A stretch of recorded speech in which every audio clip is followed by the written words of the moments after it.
Well, new felony charges filed tonight on what prosecutors say was a plot here in Wisconsin to overturn the results of the 2020 election. The state Justice Department filing 10 additional felonies against 2 former attorneys and an aide to President-elect Donald Trump.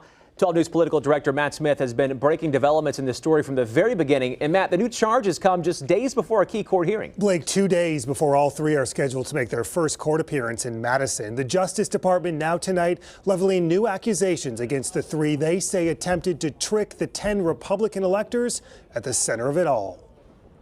Tonight, the sweeping new court filings by the Justice Department outlining what prosecutors say was an elaborate scheme in Wisconsin to overturn the results of the 2020 election. Prosecutors filing 10 additional felony charges against former Trump attorneys Kenneth Chesebro, Jim Troupis, and Trump aide Mike Roman. You may proceed to cast your votes. Accusing the 3 of deceit in convincing the 10 Republican electors who met here at the state capitol and signed paperwork claiming Donald Trump won the state when he didn't. 10 votes for Donald Trump for President of the United States and 10 votes for Mike Pence, Vice President of the United States.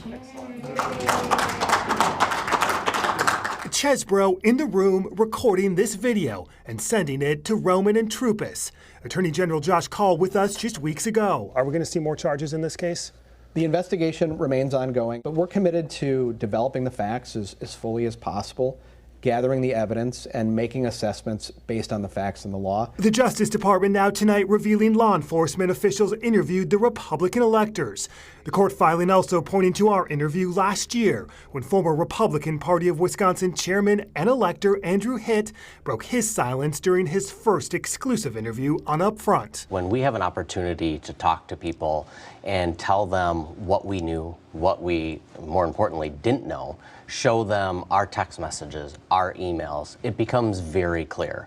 We were tricked. We weren't made aware of any ulterior motive or scheme, and we wouldn't have gone along with it had we been told about it.